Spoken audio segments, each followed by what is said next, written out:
So it was announced back in 2021 that Lucasfilm Games was going to be a thing again, and that game publisher EA's exclusive license to make Star Wars games was over. Among other game studios, Massive Entertainment was said to be developing an open-world Star Wars game published by Ubisoft. Seemed like a natural fit, as Ubisoft and Massive have worked on other popular open-world game franchises like Assassin's Creed, Far Cry, and Tom Clancy's The Division. And regardless of what you think of EA's handling of Star Wars games, I think most people were happy to see the license open up, to see what other game studios and publishers could do with a juggernaut like Star Wars. Things were mostly quiet, but then today at Xbox Games Showcase, Star Wars fans and gamers got a surprise. We were introduced to Star Wars Outlaws, sold as the first open-world Star Wars game. So here it is. This is Ubisoft's Star Wars game. Now I think some fans may debate whether this is actually the first open-world Star Wars game, but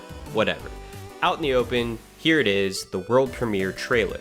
The first Star Wars game outside of EA's control since Disney bought Star Wars. And a quick scan of the trailer's description reveals that we will be playing as a young female scoundrel named Vess. She is trying to get her freedom, from who I wonder, and start a new life. The description goes on: fight, steal, and outwit your way through the galaxy's crime syndicates as you join the galaxy's most wanted. The game is set to release sometime in 2024 and takes place between Episode 5, Empire Strikes Back, and Episode 6, Return of the Jedi. We will apparently be able to explore both new and returning planets from across the galaxy.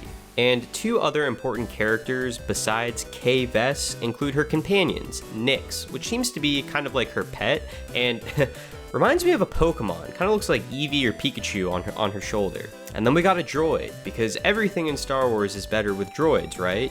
It's a BX commando droid, wearing none other than a trench coat. Actually, that BX droid is pretty cool. I mean, look at that. Come on, come on. That's pretty neat. I've seen a few articles mention that apparently part of the adventure will involve staging a heist, supposedly one of the biggest heists the Outer Rim has ever seen. And I wonder if that heist will be against a crime syndicate or the Empire. Personally, I think it'd be a little bit more interesting if it was the Empire. That would possibly provide an avenue for Imperial forces to be chasing you down, as well as crime syndicates. But clearly, this game will focus on someone's perspective who is immersed in the crime syndicates and underworld, which has always been an important part of Star Wars. But you also have to remember that at this time period, the Empire is the single biggest player and still has a firm hold over the galaxy.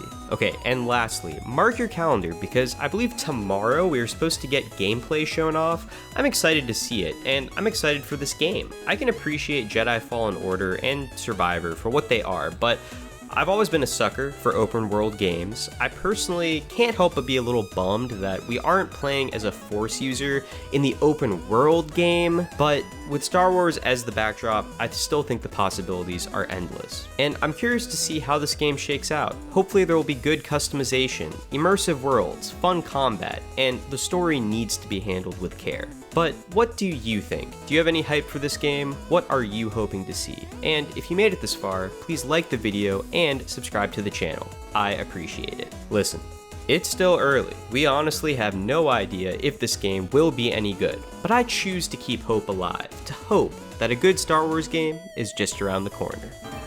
Don't let the flame die out!